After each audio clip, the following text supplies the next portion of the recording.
Hello friends, this is Gagan. I hope all of you are really doing very well. Today I'm going to discuss Salesforce integration tutorial. An agenda of this video is to discuss integration pattern, what all are the Salesforce integration patterns, what is inbound integration, what is outbound integration, and then I will discuss why we have to use the name credentials when we are doing the outbound callout, and what all are the methods available in the integration, how we can handle the error in the Salesforce, and what all are the authentication types are available. So stay tuned. If you don't have much experience in Salesforce integration, then you should watch this video, and please hit to like this video and subscribe this channel. So first of all, what is a Salesforce integration? So Salesforce integration is a process to connect Salesforce with the other system. So when I'm saying connecting Salesforce with the other system, so Salesforce is a one system, and other system could be something which is outside of the Salesforce. If you're working for a client and your client is saying that I wanted to connect AWS with the Salesforce so that Salesforce can send some data to the AWS, and they wants you to do the integration, they wants to make a connection, then that connection we call as a Salesforce integration. So in the layman language, connecting Salesforce with the outside system is called integration or callout. Okay, and within Salesforce we have so many integration patterns. So you can see that in the screenshot. First integration pattern is request and response. So request and response pattern is when you send a request to a third party system and you wait for the response from that system. So you simply send a request to that party system and you're waiting for the response. If you're not getting the response, your transaction or the business process cannot be complete. So this is first integration pattern. Second is fire and forward. You send a request to a third party system, but you don't need the response immediately. Means you just wanted to send the request and you just want the system to do their job, and that's it. You are not waiting for the response, which is another pattern which is called fire and forward. The third one is the batch integration. So batch integration is when you are basically handling the bulk of the records. Let's suppose that you wanted to send 15,000 record from outside system to the Salesforce. Let's suppose that you're working for a company. Earlier those days, company was using SAP system as a CRM, and now they are migrating from SAP to Salesforce. So whatever the data there is, account, contacts, cases, they want to migrate all of those records to the Salesforce. So what you have to do, you have to use bulk API. I will show you the bulk API. So if you go to Google and search bulk API, you will get to know that. So this is out of the box API provided by Salesforce, and then we use the bulk API for that kind of kind of insert operation, update operation from outside to the Salesforce system. I also uploaded one video on the bulk API if you wanted to learn that how you can use a bulk API for bulk data insertion or updation or deletion. Then you can go and watch this video. Now go back to my video. So batch integration is when you are handling the data which is in the form of bulk. The fourth one is the remote call in. So remote call in when some third-party system is sending request to the Salesforce. So basically there could be two type of integration. One, when Salesforce send a request, wants to talk to a third-party system, and the second type of integration could be when outside system wants to send a request to Salesforce. Okay, when the request is from third-party system to Salesforce, and they are hitting Salesforce endpoint. Okay, which is so this is the fourth pattern is a remote call in when some outside or external system is calling Salesforce. Fifth one is virtualization. So virtualization is that when you wanted to get the live data. All of the REST API call out is take some time.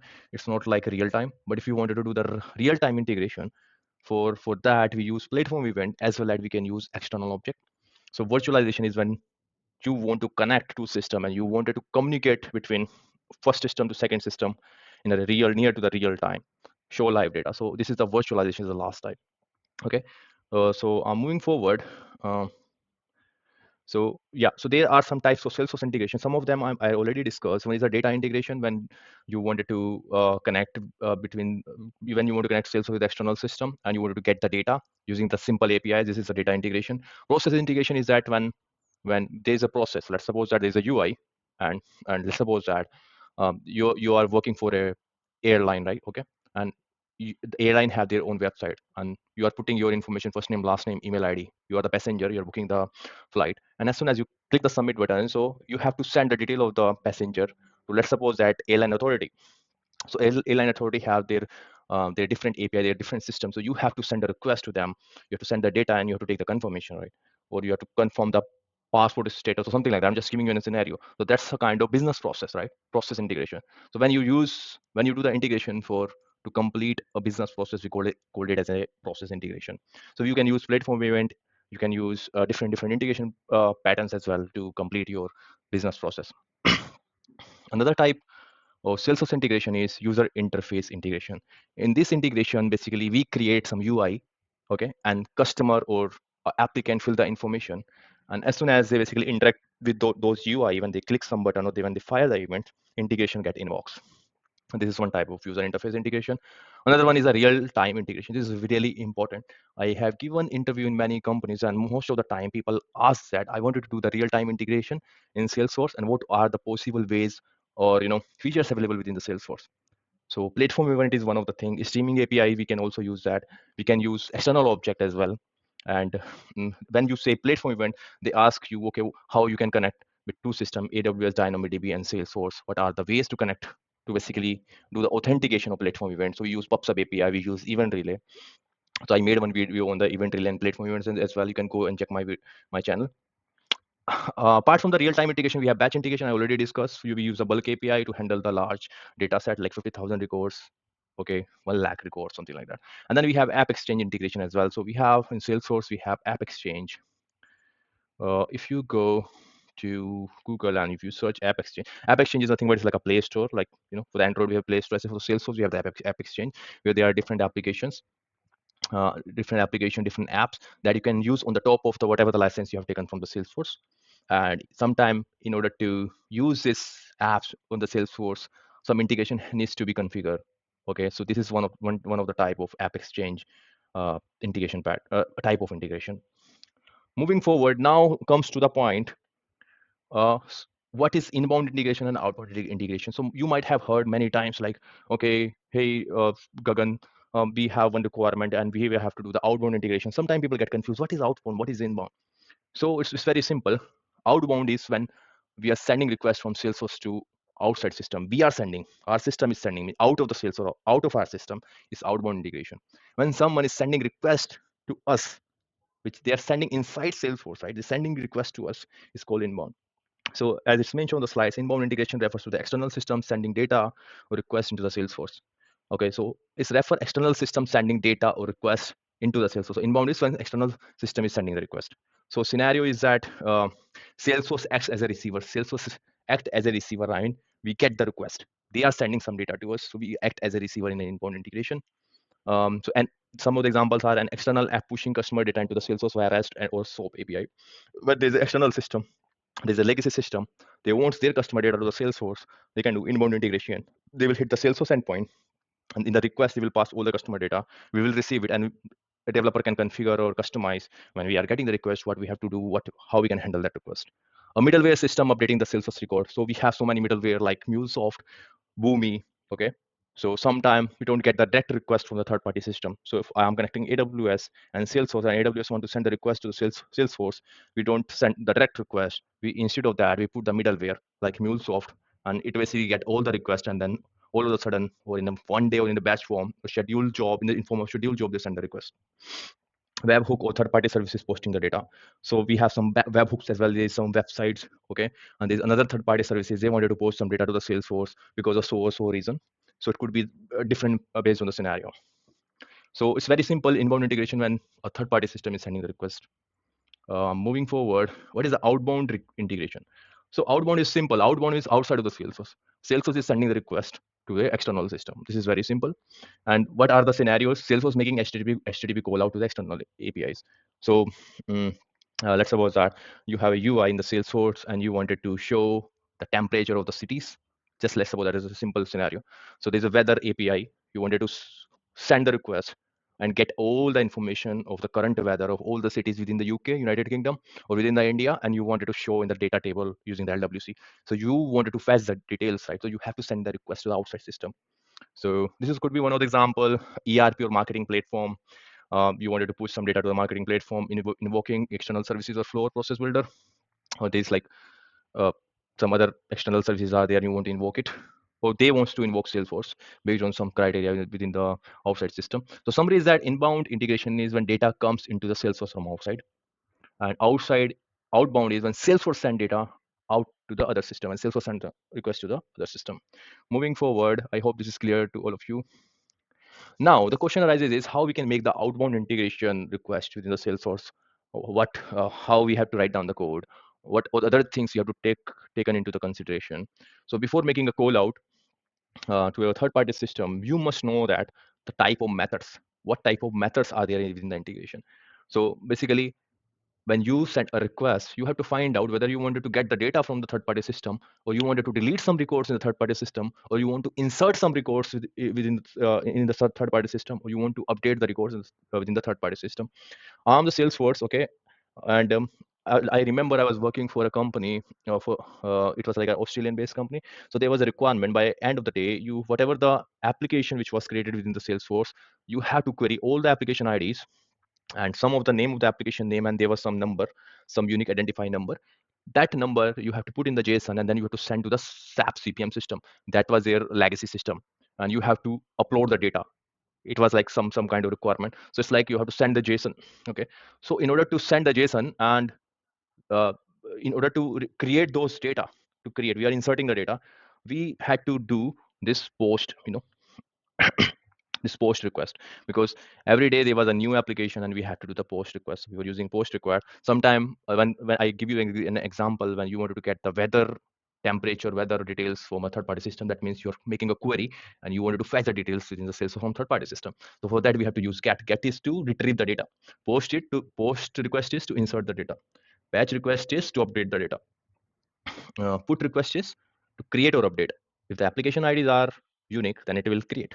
If the application IDs are not unique, it will do the update operation. Delete if you want to delete some records. So you should know before understanding the outbound integration what different type of methods are there. Now there's another thing, you should also know what is the endpoint. So when you're trying to customize the integration, or when you wanted to write down the code for the integration, you should know what is the address of the integration. If I don't know, this is the AWS address, or this is the SAP CPM address, I cannot make the integration, right? If you wanted to send a letter to someone, you should know the address of that person. Is as simple as that. So it's really important to know what is the URL or endpoint. So endpoint is nothing but the address of the integration or purpose, or a system. So you can see there's an example. So in Apex, we basically do the set endpoint. So this request or set endpoint is we use to set the endpoints, but this is not the best practice. And in order to set the endpoints, we basically use the name credentials. We store the endpoints in the name credentials. We store all the secrets, authentication secrets, and type of the authentication you are using when you're doing the outbound integration with the name credentials. I will discuss that in the later slides. So basically, what we do, we put the API with the name credentials, and whatever the name credentials name you have given, you have to give here in this format: callout colon the name of the name credentials, and then other path, extra path you want to put. So the callout colon my external API, it will give you the URL, and then external some other path, extra path you want to add that URL. Moving forward, so yeah, so I think I one second. So we discussed this. Oh yeah. So how to make the outbound integration? What type of request body I'm sending? So that's also very important that what type of request body you are sending. So when if you're doing a post request is you're inserting some data to the third party system, so it's really mandatory to send the request. When you send a letter to someone, so basically you put the request, right? You write down the some material, right? So what information you want to send. Similarly, a request body is required, but there's one hack. The thing is that for the get method, we don't send any request. It's not necessary, it's not required, and we should not set any request body. It should be empty. Okay, but for the post method, put method, patch method, delete method, we send the request. Or you can see that this is the code: http request is equal to new http request, and here we are setting the request. If you see the line number, this request a set body, this line, and the body is coming from this string, and we are putting some field and value, field to 1 and value 1, field 2 and value 2, and this is the request that we are sending. So we are setting it here, set body. Okay, in the set body, the set body is nothing but we are setting the request. Okay, in the set endpoint, we set the URL. What is the endpoint? What is the address of that system where we are sending the request? And for that, we use the name credentials and the call out colon my external API. My external API is nothing but the name credentials name, and it will give you a URL, whatever you have stored. I can show you if I go to the name credentials. So if I go and click setup, and if I search name credentials, so some of the name credentials I already created for my some kind of POC. So if I click this one, so you can see this is the URL, right? So if you give the name AWS integration instead of my external API, it will give you this URL slash, this is the extra path that I'm putting. What kind of method I'm using? I want to insert this field 1 and field 2. So I'm using this post method. Content type is application JSON. This is the JSON. And how we send the request? We use this method http.send request. This is for outbound request, not for the inbound integration. Okay. Uh, so yeah, so when we send this request, right? So when we send a request, after that they also give us some response. This is how integration works. When we write down the code, we mention that this is the HTTP request, this is the API. We are hitting this API. We provide the method, okay? This is the API, and we want to post some data. We are not trying to get the data, we want to post the data, okay? And this is the request body that I wanted to send. This is the my material.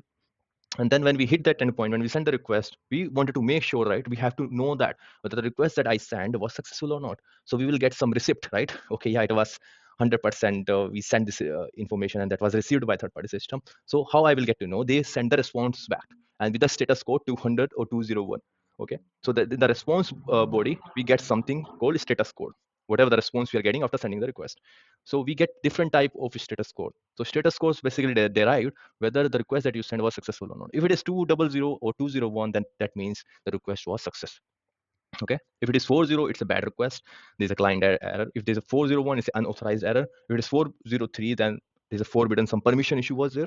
If it is 404, that means some resource are missing, some mandatory things you have missed. If it is 500, then it's the internal server error. Maybe there's some issue with the server, maybe by the third party system. Okay. Now, if we receive all of these errors, right? If it's 200, we don't have to do anything. But if the error is 400, 401, 403, we have to create some error logs within the Salesforce so that we can know that uh, let's suppose that this integration, some integration has to happen in every 1 hour. Okay. And if some integration are failed, a system admin or developer has to know that what integration was failed, at what time it was failed, and what was the status code, right? And it might also require to re-trigger that failed request, right? If I wanted to send this field 1, field 2, and it failed, the request integration was failed, then a architect or a company would like to send the request again, right? So for that, we have to handle the error as well. So how we handle the request? How we handle a request or integration based on the status code. So how, when we receive this status code, we receive this status code inside the response body. We send the request and they send us the response. Inside the response, we get the status code. If the status code is 200 or 201, means less than 300, then it's success. Else, if it is not 200 and it is something else, then what you can do, you can print the system.debug. But what we used to do in my early company, in my previous company, we used to create a integration error log record. So integration error log was a custom object that we created, and whatever the request that I was sending to a third-party system, I was storing that and the error message inside that record. And if someone has to re-trigger that integration, what we had done. So let's suppose that if I go to account and consider that like this is the integration error log, this is not the account, and these are the error logs. What we had done, we basically, you had to click all the failed error, and then we created one VF button, the VF page button. And when someone was clicking that button, the name of the button was retry the integration. When someone clicks that button, it invokes some Apex class, and that Apex class take the request body from each and every each and every record that you choose, and it send the request in one go. So this is how you can handle the integration within the Salesforce integration error. Now, moving forward, I discussed that, right? What is a name credential? Now I will discuss what are the benefits of using the name credentials. First thing is, what is a name credential? Name credential in the Salesforce is a secure and declarative way to store the authentication and endpoints information. So one way is that why we are using name credential, we can directly use the URL, right? Within the Apex class, we can use the client ID and client secrets, right? So what is the client ID and client secret? First of all, we should understand that. So when, when I send a request to a third-party system, we basically pass some kind of password and some kind of credentials as well.